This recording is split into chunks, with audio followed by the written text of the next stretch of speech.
प्रिय छात्राः, आज हम विषयः संस्कृत कक्षा षष्ठी एकादशः पाठः कारक कस्मै काभ्याम केभ्यः इस पाठ की पढ़ाई करेंगे। सबसे पहले हम संप्रदान कारक जो है उसकी परिभाषा के बारे में जानते हैं।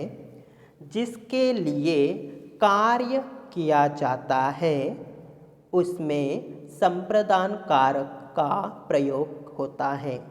संस्कृत में संप्रदान कारक के लिए चतुर्थी विभक्ति का प्रयोग होता है और संप्रदान कारक जो है उसका जो चिन्ह है वो है के लिए। संप्रदान कारक जो है उसका चिन्ह के लिए, ये भी याद रखो। अब कुछ उदाहरण है उसके बारे में जानते हैं। सह याचकाय धनम यच्छति। सह मतलब वह, ये सर्वनाम है और इसका प्रयोग पुल्लिंग के लिए किया जाता है। सह तौ ते प्रथमा।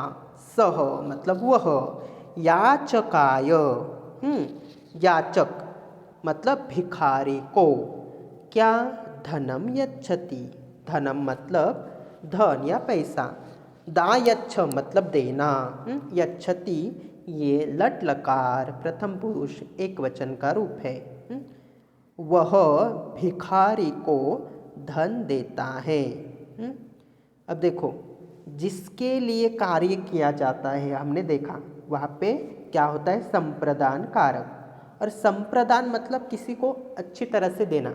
सम मतलब अच्छी तरह से, हाँ, किसी को अच्छा दान देना या हमारी तरफ से अच्छा देना। वह भिखारी को धन देता है। तो देखो यहाँ भिखारी को देने का काम हो रहा है ना। किसके लिए कार्य हो रहा है, तो भिखारी के लिए। इसलिए याचक इस शब्द में चतुर्थी विभक्ति आई है। याचकाय जैसे बालक शब्द की तरह बालकाय, इसलिए याचकाय यह संप्रदान कारक का रूप है और इसमें चतुर्थी विभक्ति एक वचन है, वो भी आपको याद रखना है। और भी कुछ उदाहरण है उसके बारे में भी जानते हैं। माता कस्मै क्षीरम यच्छति, है ना। माता कारंत स्त्रीलिंग शब्द है, उसका मूल धातु है यहाँ पे मूल शब्द है मातृ, वो रुकारांत। जैसे पितृ मातृ, पितृ रुकारांत पुल्लिंग, मातृ रुकारांत स्त्रीलिंग। माता मातरौ मातरः प्रथमा, तो माता ये प्रथमा एक वचन का रूप है। माता किसे खीर देती है, क्षीरम मतलब खीर, और दायच्छ मतलब देना, और कस्मै मतलब किसे या किसको। माता बालकाय क्षीरम यच्छति, माता बालक को खीर देती है। देखो, अब देने की जो क्रिया हो रही है या कार्य हो रहा है वो किसके लिए, उस बालक के लिए। हाँ, जिसके लिए कार्य किया जाता है उसमें संप्रदान कारक का प्रयोग होता है। तो यहाँ पे उस बालक को देने के लिए वो किया जा रहा है यच्छति, इसलिए बालकाय ये संप्रदान कारक का रूप है और उसमें चतुर्थी एक वचन है। अब दूसरा उदाहरण देखो। दीपकः कस्मै भवति। दीपकः मतलब दीपक, कस्मै मतलब किस लिए। भूभव मतलब होना, भवति ये लट लकार वर्तमान काल प्रथम पुरुष एक वचन का रूप है। भवति भवतः भवन्ति प्रथमः पुरुषः। दीपक किस लिए होता है, दीपकः प्रकाशाय भवति। दीपक रोशनी के लिए होता है। तो यहाँ पे हमने देखा किसके लिए, क्योंकि हमारा संप्रदान कारक का चिन्ह था के लिए, है ना। दीपक किसके लिए होता है, तो दीपक रोशनी के लिए होता है, इसलिए प्रकाशाय ये भी संप्रदान कारक है और यहाँ पे चतुर्थी एक वचन रूप आया है। पिता कस्मै उपहारम आनयति। पिता किसके लिए उपहार लाता है। उपहारम एक्चुअली यहाँ पे अनुस्वार हटा के म हलंत चाहिए। यहाँ पे थोड़ी सी टाइपिंग की मिस्टेक है, क्योंकि जहाँ जहाँ अनुस्वार वाले शब्द के आगे स्वर आता है, ह्रस्व स्वर या दीर्घ स्वर, तो वहाँ पे पहले शब्द के ऊपर आने वाला अनुस्वार वो हट जाता है और उस अनुस्वार की जगह पे म हलंत आता है। तो उपहारम, यह हलंत म होगा वहाँ पे। पिता कस्मै, ये कस्मै चतुर्थी एक वचन का रूप है, प्रश्नार्थक सर्वनाम है वो। पिता किसके लिए उपहार लाता है? पिता पुत्राय उपहारम आनयति। पिता पुत्र के लिए उपहार लाता है ना। यहाँ पे लाने का जो कार्य है वो किसके लिए हो रहा है? तो पुत्र के लिए, है ना। पुत्र के लिए उपहार लाया जा रहा है, इसलिए जिसके लिए कार्य किया जाता है उसमें संप्रदान कारक का प्रयोग होता है। तो बालक के लिए वो उपहार लाया गया है, इसलिए पुत्राय ये संप्रदान कारक है, और वहाँ पे चतुर्थी एक वचन का वो रूप है, पुत्राय। महिला केभ्यः भोजनम यच्छति। महिला या स्त्री किसके लिए भोजन देती है? दायच्छ मतलब देना। केभ्यः ये प्रश्नार्थक सर्वनाम है, चतुर्थी बहुवचन। महिला भिक्षुकेभ्यः भोजनम यच्छति। वो महिला या स्त्री भिखारियों के लिए भोजन देती है ना। वो किसके लिए कार्य कर रही है देने का? तो उस भिखारियों के लिए, इसलिए भिक्षुकेभ्यः ये संप्रदान कारक है और वो चतुर्थी बहुवचन का रूप है, वो भी याद रखो, है ना। हमने देखा था कि किसी के लिए करना या किसी को देना, उसके लिए संप्रदान कारक होता है, तो वो दे रही है उस भिखारियों को। स्त्री किसके लिए भोजन देती है? स्त्री भिखारियों के लिए भोजन देती है। तो भिक्षुकेभ्यः संप्रदान कारक, चतुर्थी बहुवचन। कस्मै नमः। कस्मै मतलब किसे नमस्कार है, नमः। और याद रखो नमः ये अव्यय है और इसका अर्थ होता है नमस्कार करना, और नमः इस अव्यय को हमेशा चतुर्थी विभक्ति की ही अपेक्षा होती है। तो आपको याद रखना है, जहाँ जहाँ नमः आएगा वहाँ पे चतुर्थी लगा दो। गणेशाय नमः, माधवाय नमः, ऐसे। तो कस्मै नमः किसे नमस्कार है? देवाय नमः, देवता के लिए नमस्कार है ना। ये नमस्कार करने का कार्य किसके लिए हो रहा है? तो देवता के लिए, इसलिए देवाय ये चतुर्थी एक वचन है, और देवाय ये संप्रदान कारक का ही रूप है। और जिसको जिसको नमस्कार करना है उसे हम क्या करेंगे? चतुर्थी विभक्ति लगाएंगे। यहाँ पे देवः पुल्लिंग है, इसलिए देवाय आया। अलग अलग शब्द रूप होते हैं, अकारांत, इकारांत, उकारांत, तकारांत, सकारांत, वहाँ पे वो चतुर्थी के रूप अलग अलग आएंगे। सरस्वती इकारांत है तो वहाँ पे सरस्वत्य आएगा। महालक्ष्मी इकारांत है तो वहाँ पे महालक्ष्मी आएगा, है ना। ये देवः अकारांत पुल्लिंग है, इसलिए देवाय ये चतुर्थी एक वचन रूप आया है। तो याद रखो देवाय संप्रदान कारक और चतुर्थी एक वचन। कस्यै मोदकाः रोचन्ते। कस्यै ये स्त्रीलिंग का यहाँ पे प्रयोग किया गया है। किसे लड्डू अच्छे लगते हैं? मोदकाः मतलब लड्डू, रुच रोच मतलब अच्छा लगना, रोचन्ते ये आत्मनेपद का रूप है, वर्तमान काल। रमायै मोदकाः रोचन्ते।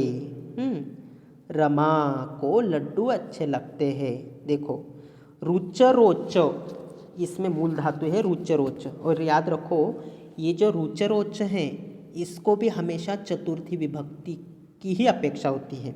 ये धातु है रुच रोच मतलब अच्छा लगना या पसंद है। तो याद रखो इस जहाँ जहाँ रुच रोच आता है तो वहाँ पे हमेशा चतुर्थी का ही प्रयोग करना है।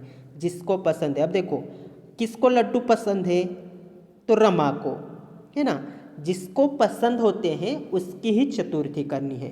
तो यहाँ पे रमा को लड्डू पसंद है या अच्छे लगते हैं, इसलिए रमा शब्द जो है उसकी चतुर्थी विभक्ति की है। तो रमायै ये भी संप्रदान कारक और चतुर्थी एक वचन का ये रूप है, याद रखो। दूसरा उदाहरण देखो, यूयम कुत्र गच्छथ। यूयम त्वम युवाम यूयम, ये युष्मत् सर्वनाम का रूप है। यूयम मतलब तुम सब कहाँ जाते हो? वयम क्रीडनाय क्रीडा क्षेत्रम गच्छामः, हम सब क्रीडनाय मतलब खेलने के लिए, कहाँ? क्रीडा क्षेत्रम मतलब मैदान, गच्छामः जाते हैं, ये उत्तम पुरुष बहुवचन का रूप है। गच्छामि गच्छावः गच्छामः, हम सब खेलने के लिए खेल के मैदान जाते हैं। तो यहाँ पे क्रीडनाय ये चतुर्थी एक वचन का ये रूप है और ये संप्रदान कारक का रूप है, ये भी आपको याद रखना है। जनाः भ्रमणाय कुत्र गच्छन्ति। जनाः जनौ जनाः प्रथमा बहुवचन, भ्रमणाय कुत्र गच्छन्ति, कुत्र मतलब कहाँ, ये अव्यय है। गच्छन्ति मतलब जाते हैं, लोग घूमने के लिए कहाँ जाते हैं? जनाः भ्रमणाय उद्यानं गच्छन्ति, लोग घूमने के लिए बाग जाते हैं, है ना। अब देखो, जाने की जो क्रिया है वहाँ पे हो रही है और वो कहाँ जा रहे हैं? तो उद्यान में, बाग में। और किसके लिए? देखो, के लिए हमने कारक चिन्ह दिखा था कि के लिए। लोग घूमने के लिए कहाँ जाते हैं? तो लोग घूमने के लिए बाग जाते हैं, इसलिए घूमने के लिए यहाँ पे संप्रदान कारक है। और भ्रमणाय ये चतुर्थी एक वचन का रूप है। इस पाठ में एक परिच्छेदाय है, उसके बारे में भी जानते हैं। देवालयः मतलब मंदिर। अहम पित्रा सह देवालयं गच्छामि, मैं पिता के साथ मंदिर जाता हूँ। तत्र मालाकारः देवाय मालां रचयति, वहाँ माली देवता के लिए माला बनाता है। देवाय नमः, देवता को नमस्कार। देखो, मैंने बताया था जिसको नमस्कार करना है उसकी हमेशा चतुर्थी। तो देवाय ये संप्रदान कारक और चतुर्थी एक वचन। शिवाय नमः, शिव जी को नमस्कार। तो ये भी संप्रदान कारक है, चतुर्थी एक वचन रूप है, शिवाय। पूजकः जनेभ्यः प्रसादम यच्छति, पुजारी लोगों को प्रसाद देता है। तो जनेभ्यः ये भी संप्रदान कारक है, क्योंकि जिसको देना है उसकी चतुर्थी। तो पुजारी किसको प्रसाद दे रहे हैं? तो लोगों को दे रहे हैं, है ना। किसके लिए कार्य हो रहा है? उन लोगों के लिए, इसलिए लोगों के लिए मतलब जनेभ्यः ये संप्रदान कारक का रूप है। और जनेभ्यः चतुर्थी बहुवचन। अहम सर्वेभ्यः प्रार्थना करोमि, मैं सबके लिए प्रार्थना करता हूँ। देखो, जिसके लिए कार्य किया जाता है वहाँ पे संप्रदान कारक। अब देखो, प्रार्थना कर रहा है, मतलब मैं प्रार्थना कर रहा हूँ, लेकिन किसके लिए? सबके लिए, इसलिए सर्वेभ्यः ये संप्रदान कारक मतलब चतुर्थी बहुवचन। मैं सबके लिए प्रार्थना करता हूँ। जनाः देवाय पुष्पाणि अर्पयन्ति, अर्प धातु मतलब अर्पित करना। लोग देवता के लिए फूल अर्पित करते हैं। देखो, किसके लिए? तो ईश्वर के लिए, देव के लिए, देवता के लिए, इसलिए देवाय ये चतुर्थी विभक्ति का रूप है और देवाय ये संप्रदान कारक है। लोगों मतलब लोग देवता के लिए फूल अर्पित करते हैं। धनिकः याचकेभ्यः वस्त्राणि यच्छति, धनी या श्रीमंत लोग जो होते हैं वो भिखारियों को कपड़े देते हैं। वस्त्राणि मतलब कपड़े। देखो, किसके लिए देने का कार्य हो रहा है? हमने देखा था जिसके लिए कार्य होता है वहाँ पे संप्रदान कारक का प्रयोग होता है। तो उस भिखारियों को, है ना, भिखारियों के लिए देने का कार्य हो रहा है, कपड़े देने का कार्य, इसलिए याचकेभ्यः चतुर्थी बहुवचन और संप्रदान कारक का ये रूप है। केचित् जनाः वानरेभ्यः चणकान् यच्छन्ति, कुछ लोग बंदरों को चने देते हैं। देखो, चने जो है किसको वो दे रहे हैं, किसके लिए वो दे रहे हैं? तो उन बंदरों को, इसलिए वानरेभ्यः ये चतुर्थी बहुवचन है और ये संप्रदान कारक का ही रूप है। अब इस पाठ में कुछ शब्दार्थ आए हैं, उसके बारे में भी हम जानते हैं। शब्दार्थाः, याचकाय भिखारी के लिए, क्षीरम खीर भवती होता है, भिक्षुकेभ्यः भिखारियों के लिए, देवाय देवता को, मोदकाः लड्डू, कुत्र कहाँ, क्रीडनाय खेलने के लिए, पूजकः पुजारी, अर्पयन्ति अर्पित करते हैं, कस्मै किसके लिए किसको, प्रकाशाय रोशनी के लिए, केभ्यः किस सबको के लिए, नमः नमस्कार है, कस्यै किसके लिए स्त्रीलिंग, रोचन्ते अच्छे लगते हैं, भ्रमणाय घूमने के लिए, रचयति बनाता है, सर्वेभ्यः सबके लिए, चणकान चने, नई धातु ये, आजमानी नय लाना, दायच्छ देना। तो बच्चों यहाँ पे हमने एकादश जो पाठ है उसमें कारक कस्मै काभ्याम केभ्यः ये पाठ हमने अभी पढ़ा और यहाँ पे हमने देखा कि जिसके लिए कार्य किया जाता है उसमें संप्रदान कारक का प्रयोग होता है और हमेशा संस्कृत में संप्रदान कारक के लिए चतुर्थी विभक्ति का प्रयोग होता है। तो इसका कारक चिन्ह भी मैंने आपको बताया कि संप्रदान कारक जो है उसका चिन्ह है के लिए।